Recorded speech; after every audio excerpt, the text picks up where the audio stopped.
Hi everyone, I'm Nakia, the content manager here at K Health, and this is our first live video of our newest segment, Ask K Anything, where we allow our community members to ask questions and get answers from our very own medical experts. I'm here today with Dr. Amakai Perlman, and I'll actually allow Dr. Amakai to introduce himself and share his story. Hi Nakia, thanks for having me on this.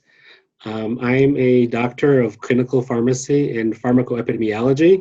It's not a common term, so it basically means research of medication efficacy, safety, and use. My background is I've spent over a decade working clinically, advising physicians and patients, and doing research on medication safety primarily. And then I joined K, where I also engage in research and development for the services we provide at K. And when the COVID-19 pandemic started, we really tried to put lots of effort in developing solutions to help out during COVID-19 and in conducting research to try to add insight into this new condition. And other than that, I'm very active in like medical forums that discuss medical issues, including the vaccine safety, and I'm active in a grassroots organization that aims to deal with disinformation around vaccines and address vaccine hesitancy. Nice. So needless to say, you are a vaccine expert. Just to give you a little background on this Q&A, we received over 300 COVID-19 vaccine questions from our community, so pretty hot topic. With that being said, obviously we won't be able to answer all 300, especially with some time constraints. So what we're going to do today is answer the top 10 to 12 common questions that we saw come through, and any other questions that are not answered on this live will be answered in our blog or in follow-up sessions. So just wanted to double check and make sure that was okay with you. That sounds great. Great. And before we actually jump into this Q&A, I just want to remind our community that this segment is for informational purposes only. As always, you should always talk to your doctor first about any risks or any benefits to any treatment that you're going to take. So really just talk to your doctor first, again, for informational purpose only. And now that I got that out the way, we can start with our Q&A. Let's go. The first question that we received from one of our users is, his name is Brent. And Brent asked, are you getting the vaccine and are you recommending it to your loved ones? Why or why not? Well, that's pretty much straight into the point, you know, no better endorsement than personal endorsement. Then I definitely intend to get the vaccine. I live in Israel, where the vaccine has been rolled out very quickly. And I've already advised my loved ones to get the vaccine. Both of my parents and both my in-laws have already received the vaccine, and I hope to receive it in the next few weeks. The reason I endorse the vaccine is because it's been studied in very large clinical trials with tens of thousands of people. It's shown dramatic efficacy in reducing the risk for COVID-19. Okay. And the overall safety looks very good. Nice. That's good to know that you are on board and also that your loved ones were able to get it so quickly. The next question is from Callie, and Callie asks, I want to have children, and actually it seems like Callie and the next question are kind of similar, so I'm going to actually read both of them at the same time. Callie asks, I want to have children, and there are rumors out there about the protein or something in the vaccine that could possibly cause sterilization. Is any form of this true? Any possibility at all? And then the other question, the third question, Justin asks, are there reproductive risks for males? Those are important questions. I've heard these rumors circulating very widely. In short, there's no scientific basis for these rumors. There's no reason to think the vaccine could cause infertility in men or women. The source of these rumors was a suggestion by a German physician and a scientist who used to lead research of allergy drugs at Pfizer about 10 years ago. Okay. So they both put together a letter suggesting that there was some similarity between the protein, which one of the proteins in the placenta, and the protein which the COVID-19 vaccines encode for. The COVID-19 vaccines have RNA in them, and that RNA has instructions for our cells to create a protein, a coronavirus protein, a specific protein. So they claim there was some similarity between the two, and therefore antibodies which we generate to fight this protein could then be harmful for the placenta and cause infertility. These claims have been evaluated by the scientific community, of analyzed the protein structure of the coronavirus protein and of the placenta protein, and have looked at the RNA and DNA that sequence them and provide instructions for them. And it's a pretty great stretch of imagination to think they're similar. There's no reason to think that an antibody to the coronavirus protein would be relevant for the placenta protein. And in fact, we actually have lots of data backing this, because this protein is created by the coronavirus, which unfortunately tens of millions of people around the world have contracted. They've all had this virus, and many pregnant women have had coronavirus. And there's lots of research about the impact of coronavirus in pregnancy. So coronavirus in pregnancy seems to be associated with some risk for the mother. Women with coronavirus in pregnancy are more likely to be admitted to the hospital. Okay.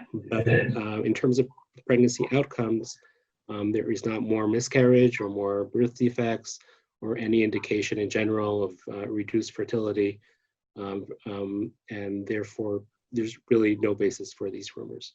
Got it. Yeah, I can even say that I've been experiencing or seeing some of these rumors all throughout Twitter, all on Facebook. And so actually, this was like one of our top questions coming in. It seems like there was a lot of concerns that the rumor just kind of like spread through social media. So I'm glad that we are able to say here today that currently, as of right now, research does not support those rumor claims. That's correct. The next question is from Jody, and Jody asks, does this vaccine work on all nationalities? Was it tested on all nationalities? Okay, that's an important question. Some trials focus on specific demographics and are not all inclusive. The trials for the two currently approved vaccines, the Moderna vaccine and the Pfizer vaccine, were both tested in very large trials with tens of thousands of participants. Okay. The Moderna vaccine was tested in about 99 sites across the United States, and enrolled a diverse population with over 37% were people of color.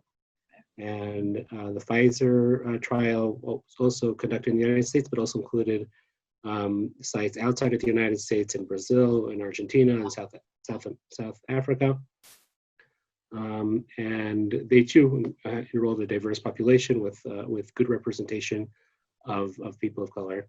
And analysis of the data from these trials, all the subgroups were analyzed by different nationalities and ethnic groups, and there's no difference was observed in efficacy or in safety of the vaccine in any of the subgroups. Nice. Yeah, I actually really like that Jody asked this question, just because, like, as a person of color myself, it's comforting to know like the vaccines that were FDA approved or were approved were considered people like me and mine in terms of research. So good question, Jody. The next question comes from an Instagram user. The Instagram is Private J. This person asks, is this a vaccine you'll have to get every year, similar to how the flu shot is a yearly vaccine, or more of a permanent long-term vaccine solution that you will only need once every 5 to 10 years? Well, it's a good question. I'd like to know the answer as well. Currently, we don't know. Vaccines sometimes require repeat doses, either because immunity wanes over time or because the virus mutates. So with influenza, we have both issues. Immunity wanes over time, and the influenza virus mutates rapidly. With coronavirus, we know that it mutates, and I think we've all heard headlines in the news, but it seems to mutate more slowly. And Pfizer has published results showing that immunity seems to, the immune response seems to last for a while, but we don't know how long, and we'll only know next year whether people in the Pfizer trial are still immune and whether we can assume that immunity is long lasting. Got it. So, Private J, this is to be determined on, or more research to come on that to see if we would need to kind of the frequency of how we would have to take this vaccine. We have another Instagram user, and the at name is Urban Fabulosity. And this person asks, are there any differences between the vaccines provided by Moderna and Pfizer that would influence someone to choose one over the other? It's a good question. The Moderna and the Pfizer vaccines are quite similar. They're both based on similar technology. They both contain mRNA, which are these small molecules that encode, that have instructions for the cells in our body to produce a specific protein produced by the coronavirus. And they both have impressive trial results showing high efficacy and safety. There are some differences one can point out. The Pfizer vaccine began enrolling children in the trial. They started with older children, and 16-year-olds, and it's been approved from age 16. I think they're now testing from age 12. So the Pfizer vaccine is approved from age 16, while the Moderna vaccine is only approved from age 18. In addition, there are some differences in storage and handling because the Pfizer vaccine requires extremely low temperatures, so it's very hard to store and to distribute. While the Moderna vaccine allows for much more flexibility. This is not, it doesn't provide so much information for personal choice. The CDC doesn't endorse one over the other, and there's little information to make one choose. They both seem to be good choices. And we don't know of significant differences between them. No, that's great, because even I remember seeing some questions coming through about can teenagers take the vaccine, and it's good to know that the different age levels at which Pfizer and Moderna were tested at, just so you can know in general what is kind of approved for at what age. And even just in terms of storing and learning how to store it, to be honest. Gary asks, and then our next question, Gary asks, why 2 shots in terms of following with the vaccine? Okay, well, the rationale for the 2 shots has to do with ensuring a robust immune response to the vaccine so that it'll be effective and long-lasting. And this is the way it was tested in the trial. So the trials showing efficacy were done with these 2 doses. There is some suggestion from the trials that immunity starts already about 2 weeks after the first dose. Okay. This has led some to suggest that maybe we should be giving everybody a first dose before we start giving a second dose. But we really have very little data about this, of how effective it is and how long it will be. There's some reason to think it might be less effective. And the CDC and the FDA have recommended to use the vaccine as it was tested with 2 doses for everyone. Nice, yeah, that makes sense. The next question, Juan, and again, following up with the 2 shots, Juan asks, if I get the first dose of Moderna vaccine, does it have to be the second dose of Moderna as well, or can I get the second dose of Pfizer vaccine? So basically, Juan is asking, can you mix and match? Mix and match, yeah. So this has been something that has been discussed as well, again, due to constraints. But we have no data about what happens when you use one than the other. They're very similar, but they're not identical. So the FDA and the CDC have issued statements saying that they should be given as they were tested, and it is not known what the effect would be giving one and then the other. Having said that, if somebody, by mistake got one and then the other, the CDC currently recommends not, getting then another dose of the original one, and that should be enough as it is. Nice. So basically, CDC recommends that you get the same dose as the first dose that you had. Got it. Oteria asked, how safe is this vaccine? Vaccines are usually not developed this quickly, correct? So it's a two-part question. Yeah, so those are two parts and two rather heavy questions. I'll start with the vaccine safety. So, like I said, the vaccines were tested in large clinical trials with tens of thousands of people. Obviously, the vaccine has side effects. The common side effects you see with the vaccine is what you'd expect from a vaccine. You know, your arm is almost assuredly will be sore. Most people would experience some fatigue, some muscle pain or headaches, joint pain. Some people develop fever and chills. These are basically all all reflect the immune response to the vaccine, so it's the vaccine working. Serious adverse effects were not observed more frequently with the vaccine than with the placebo, with the exception of like injury to the shoulder because of the jab or something. And after rollout, it's already been given to over 10 million people in the United States and millions more across the globe with similar experience overall. What has been seen after rollout was some cases of severe allergic reactions.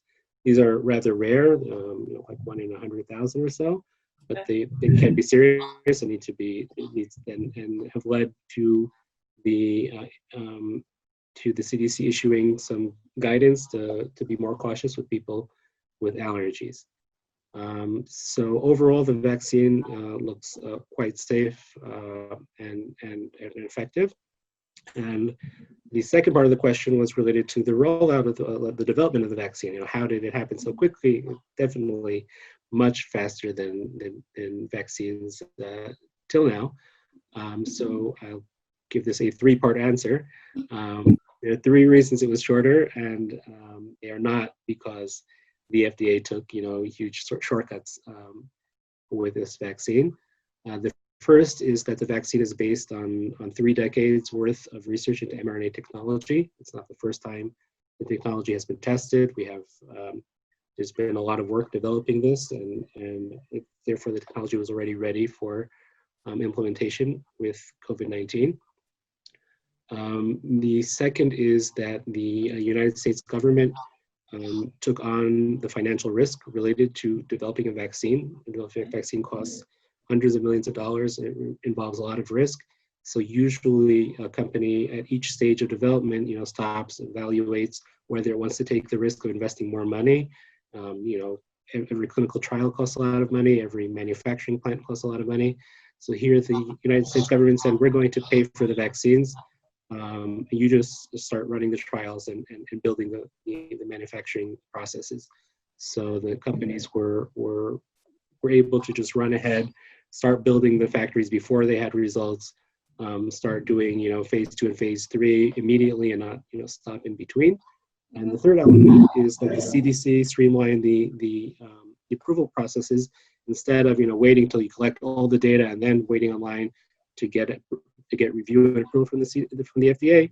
The FDA reviewed all of the data while it was being generated. They started the review processes as the vaccines were being developed, so that that really cut a lot of the bureaucracy and review processes. So all these together are responsible for most of the shortening of the timeline for the development of the vaccine. We have very nice data about the vaccine safety. And after rollout, there's obviously lots of efforts to continue monitoring, to see if there's anything we missed.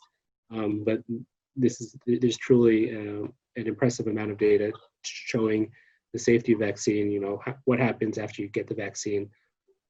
There's a lot of data on that. Nice, yeah, and I think it's pretty interesting just because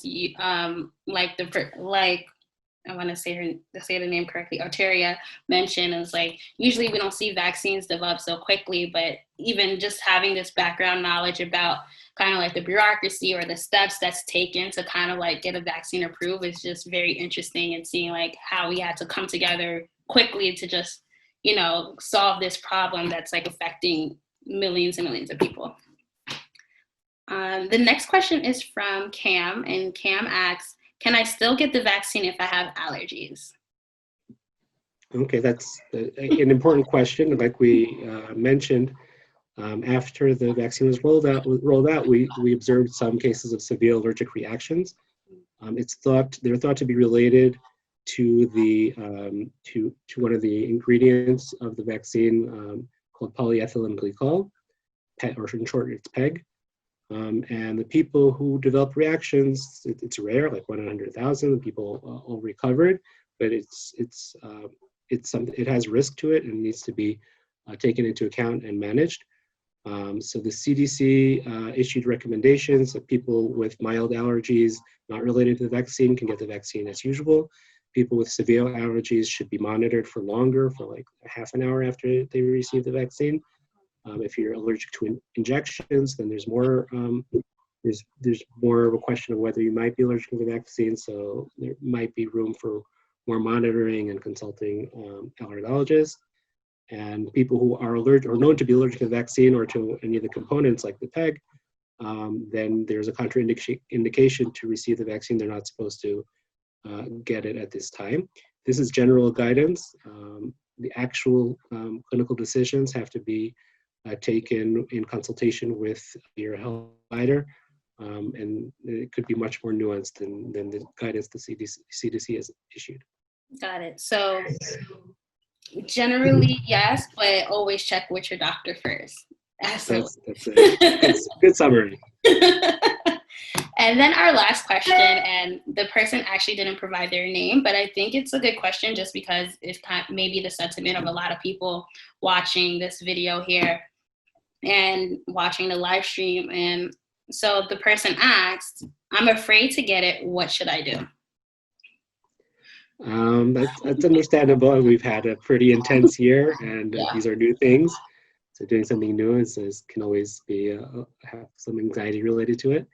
I'd like to repeat what I've said before. You know, this is really, it's been studied, well studied.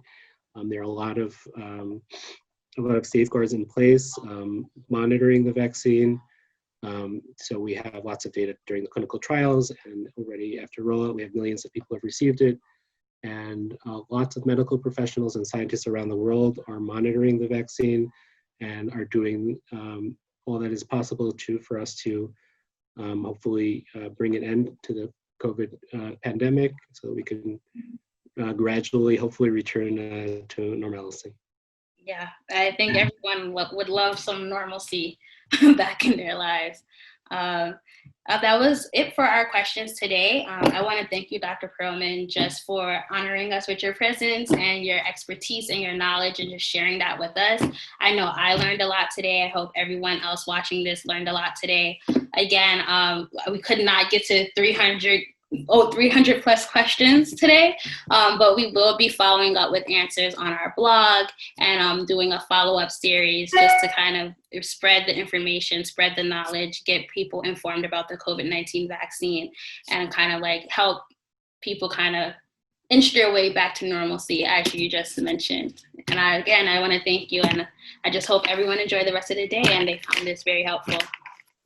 Thank you, Nikki. It was my pleasure. Thank you. Bye-bye. Bye-bye.